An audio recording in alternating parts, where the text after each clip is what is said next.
Oke, anak-anak, ketiga kali ini selamat pagi semua. Assalamualaikum warahmatullahi wabarakatuh.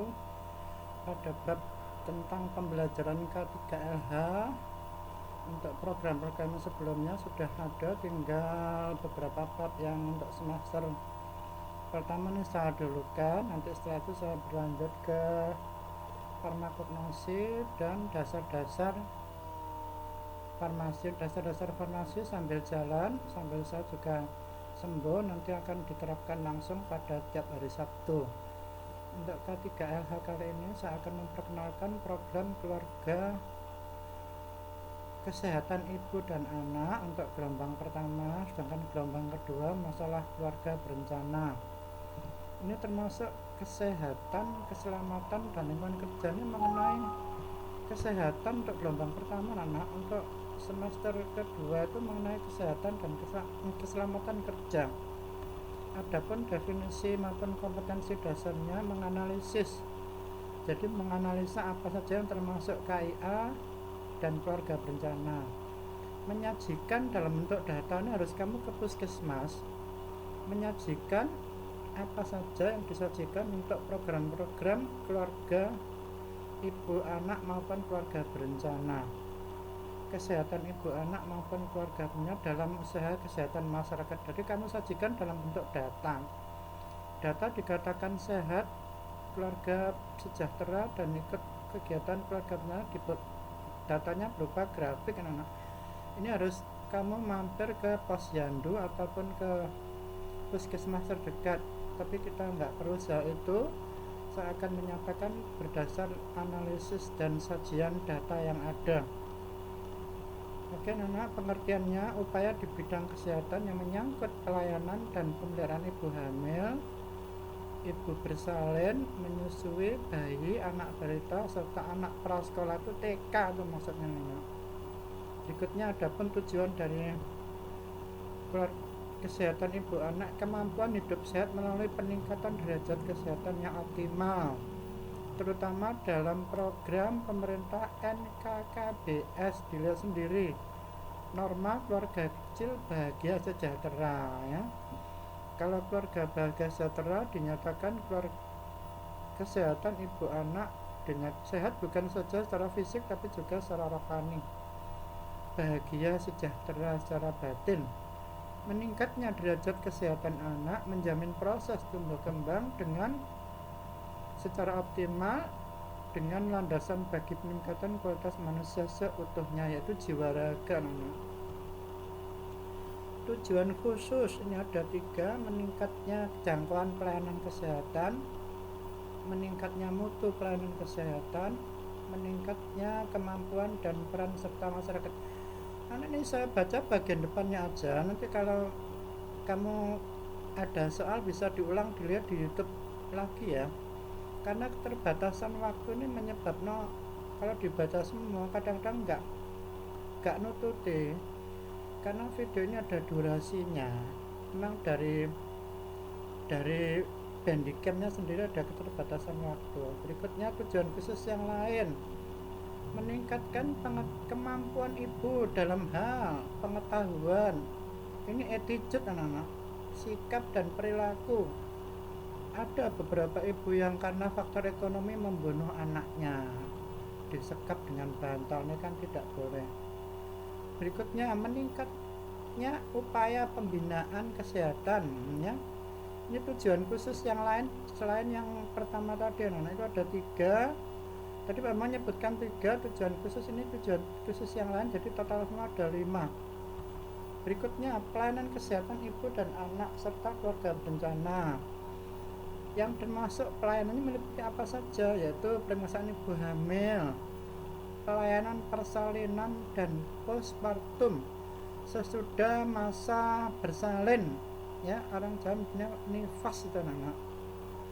Berikutnya mungkin kamu belum paham, nanti kapan-kapan kamu tanya ibu.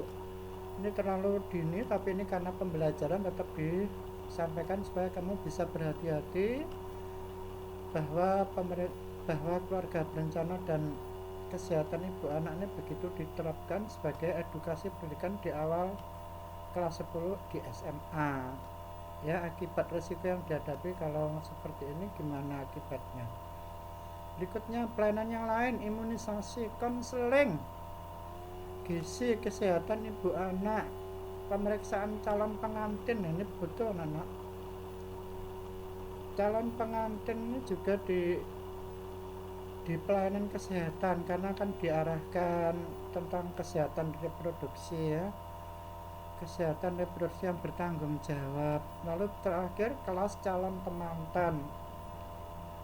Ini kalau yang normal, kalau sudah di luar kehendak kalian hamil di luar duluan, ya mungkin nggak melalui pemeriksaan begini anak, karena kamu udah dianggap paham sehingga nggak perlu adanya pemeriksaan calon pengantin karena sudah kebablasan, ya.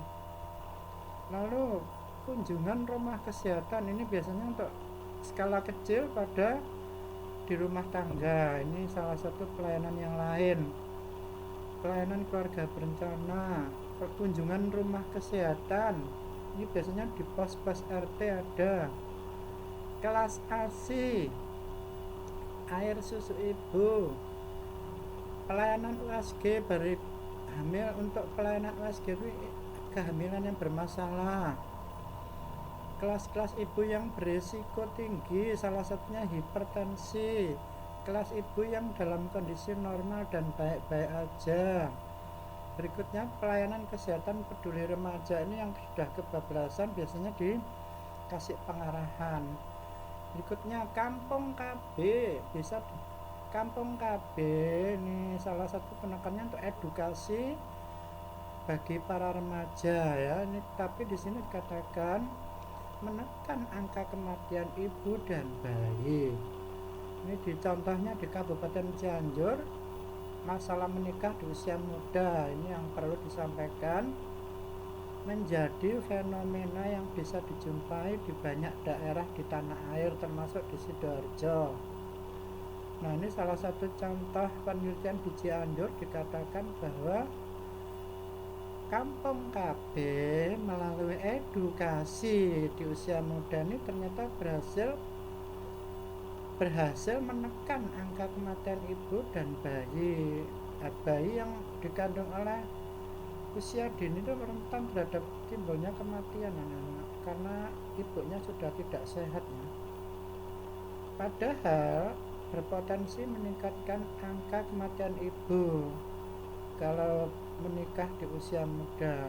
Walaupun ini contoh di Cianjur, tidak di Sidoarjo, tidak di tempat kita. Berikutnya angka kematian bayi meningkat karena selain memang sengaja dibunuh juga ditelantarkan. Program, ada beberapa program disampaikan oleh Kampung KB meliputi program seperti Bina Keluarga Lanjut Usia, ini namanya lansia, balita, remaja yang aktif dengan berbagai pelayanan dan program seperti generasi berencana. Pusat ini untuk mahasiswa, mahasiswa yang di bidang ilmu kesehatan masyarakat, keperawatan maupun kebidanan ini digerakkan untuk menjalankan program-program di kampung keluarga berencana. Ini kalau ngambil kuliahnya di kebidanan, keperawatan, di kesehatan masyarakat, ini kamu akan digerakkan untuk program-program seperti ini, termasuk program BPJS.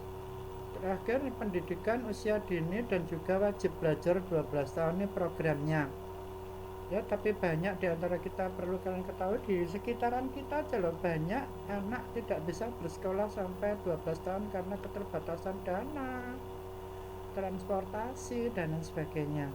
Ibunya yang tidak mau tahu anaknya sekolah dan diharuskan bekerja, ini banyak terjadi, anak.